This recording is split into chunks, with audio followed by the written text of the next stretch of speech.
Los Hechos, vemos que Pablo, después de recorrer Filipos, Tesalónica, Berea, llega aquí a Atenas, ¿verdad?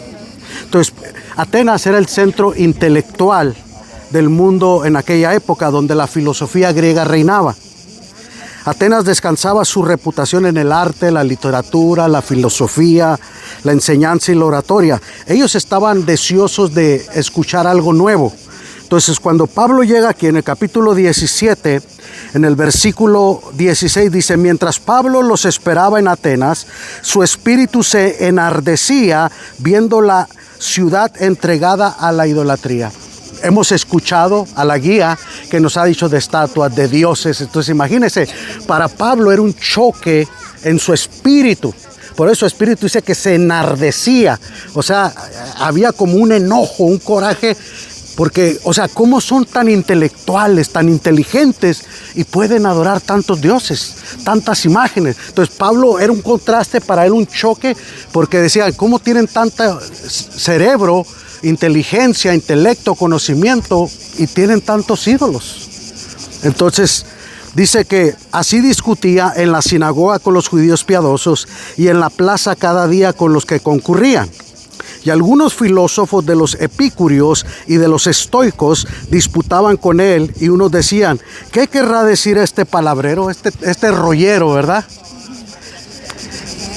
Y otros parece que es un predicador de nuevos dioses, porque les predicaba el evangelio de Jesús y de la resurrección.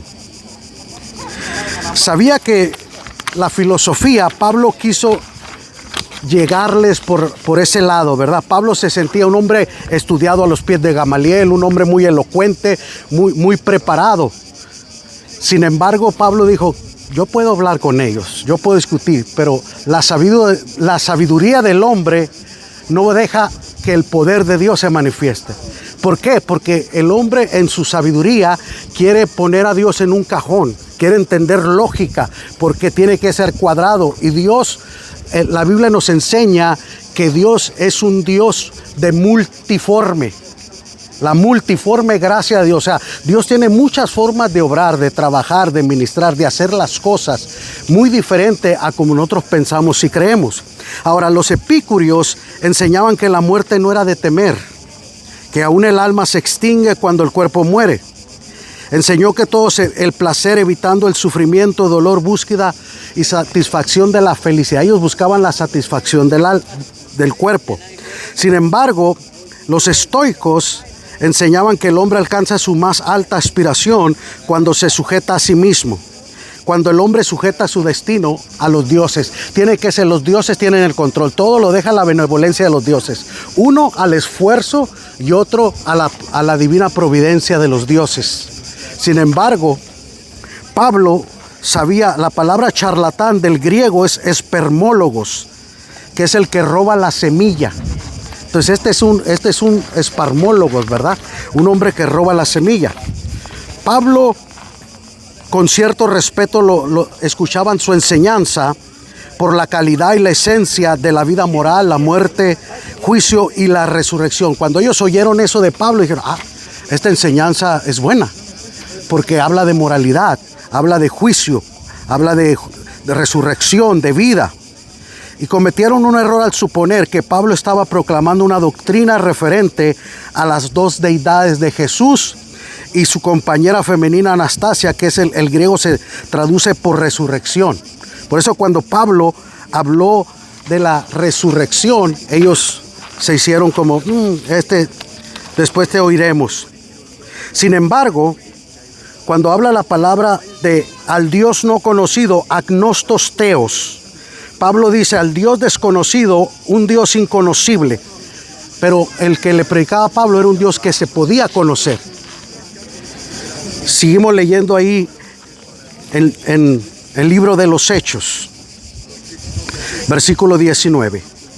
Y tomándole le trajeron al Areópago diciendo: ¿podremos saber qué es esta nueva enseñanza que hablas? El Areópago, mire esa placa, lo que estoy enseñando aquí, lo que estoy leyendo en el libro de los Hechos, está escrito en griego, en esa placa. Toda esta escritura que estamos leyendo aquí. Pues traer a nuestros oídos cosas extrañas, queremos pues saber qué quiere decir esto, porque todos los atenienses y los extranjeros residentes ahí en ninguna otra cosa se interesaban sino en decir y en oír algo nuevo. ¿Qué nos ha dicho la guía? Que para los griegos es muy importante aprender, conocer cosas nuevas para ellos. O sea, no ha cambiado. Entonces, como Pablo traía un mensaje, ellos no habían oído todavía el evangelio de Jesucristo. Ellos todavía no habían oído que Cristo había muerto en una cruz y resucitado al tercer día. Entonces Pablo, verso 22, puesto en pie en medio del Areópago, dijo: varones atenienses, en todo observo que sois muy religiosos, porque había mucha idolatría, había muchos dioses para ellos, porque pasando y mirando vuestros santuarios, hallé también un altar en el cual estaba esta inscripción: al Dios no conocido. Es un Dios que ustedes pueden conocer. Porque la gente dice: ¿quién conoce a Dios? Nadie conoce a Dios. Pero Dios se puede ser conocido a través de la persona de Jesucristo. ¿Se acuerda que le dijo Felipe? Señor, ¿cuál es el camino? El que me ha visto a mí, ha visto al Padre. Yo soy el camino, yo soy la verdad y yo soy la resurrección. Porque pasando, mirando vuestros santuarios, hallé también un altar el cual estaba la inscripción: al Dios no conocido, al que vosotros adoráis, pues sin conocerle es a quien yo os anuncio. Mire cómo el evangelio, ¿qué quiere decir? Buenas nuevas. Pablo vino a anunciar las buenas nuevas en la capital, en el centro de la filosofía, ¿verdad? Donde los hombres eran muy conocedores. El Dios que hizo el mundo y todas las cosas que en él hay, siendo Señor del cielo y de la tierra, no habita en templos hechos por manos humanas. Porque, ¿qué es lo que miró Pablo? Templos, a Zeus, a la diosa de la victoria, ¿verdad? A todos estos dioses, hermano, que ellos adoraban, ellos creían de la mitología griega. Sin embargo, Pablo dice: en todo miro que son muy religiosos y que adoran a dioses, pero yo traigo un Dios. Dios no habita en templos hechos por manos humanas, porque Dios es espíritu. Dios habita en templos que somos nosotros. Nosotros somos el templo del Espíritu Santo, ¿verdad? Ni es honrado por manos de hombres como si necesitase de algo, pues Él es quien da a todos vida y aliento a todas las cosas. Porque ellos tenían un Dios para el mar, Poseidón, un Dios para la tierra, un Dios para la lluvia, un Dios para la cosecha, ¿verdad? Para todo tenían dioses. Sin embargo, Dios es suficiente para todo. Por eso cuando a Moisés se le revela, le dice Moisés: Señor, ¿y quién eres tú? Yo soy el que soy. Yo soy todo lo que tú necesites, Moisés. Yo soy el pan, yo soy la puerta, yo soy la luz, yo soy el camino, yo soy todo lo que tú necesitas. Por eso Pablo dice: el Dios que hizo el mundo, que hizo los mares, que hizo los cielos, que no es honrado, y Él da aliento y vida, y de una sangre ha hecho todo el linaje de los hombres para que habiten sobre la faz de la tierra, y les ha prefijado el orden de los tiempos y los límites de su habitación, para que busquen a Dios, si en alguna manera palpando pueden hallarle, aunque ciertamente no está lejos de cada uno de nosotros. O sea, cerca de ti está la palabra, en tu boca y en tu corazón. Dios está cerca del hombre, aunque el hombre esté alejado de Dios. Sin embargo, Pablo les está diciendo aquí: porque en Él vivimos y nos movemos y somos, como algunos de vuestros propios poetas también han dicho, porque linaje suyo somos. Siendo pues linaje de Dios, no debemos pensar que la divinidad sea semejante a oro, a plata o a piedras de escultura de arte y de imaginación de hombres. Pero Dios, habiendo pasado por alto los tiempos de esta ignorancia, ahora manda a todos los hombres en todo lugar que se arrepientan, por cuanto ha establecido un día en el cual juzgará al mundo con justicia por aquel varón a quien designó, dando fe a todos con haberle levantado de los muertos. Pablo les habla de lo que él estaba viendo, observando, los templos, los dioses, todo eso. Dios no necesita todo esto. Dios es suficiente para satisfacer la paz y el gozo de nuestra alma. El que tiene al Hijo, tiene al Padre. Él se hizo pobre para que nosotros fuéramos ricos, ¿verdad? Entonces, cuando tenemos a Jesús, Pablo le escribe a los filipenses, porque en Cristo estamos completos. No hay necesidad porque Jesús lo llena todo.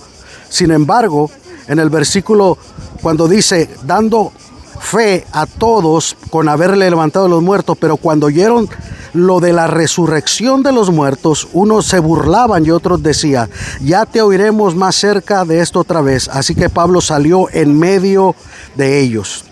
Mas algunos creyeron juntamente con él, entre los cuales estaba Dionisio el Areopagita, una mujer llamada Dámaris, y otros con ellos. Entonces, sin embargo, muchos de los filósofos no le creyeron a Pablo. Sin embargo, Dionisio, que vivía aquí en el Areópago, cerca de aquí, porque dice Dionisio el Areopagita y Dámaris. La primera vez que se menciona una mujer, bueno, griega, ¿verdad? Dámaris se convirtió aquí con Dionisio. Fueron después los historiadores dicen que Dionisio era el pastor en Atenas. O sea, hubo una iglesia en Atenas y Dionisio era el pastor.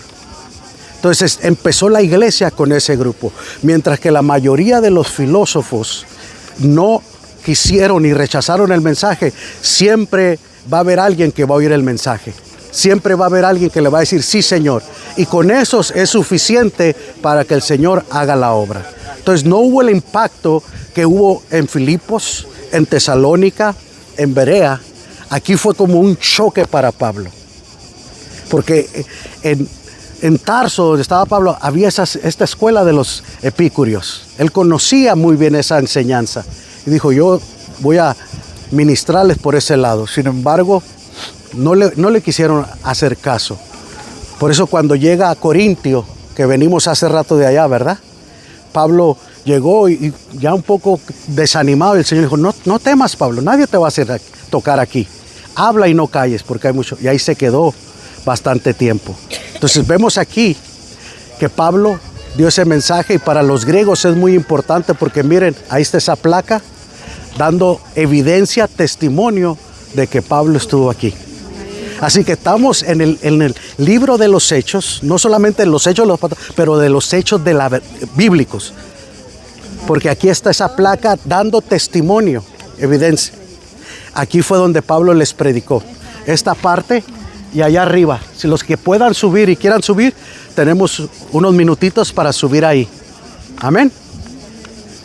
Gloria a Dios. Amén.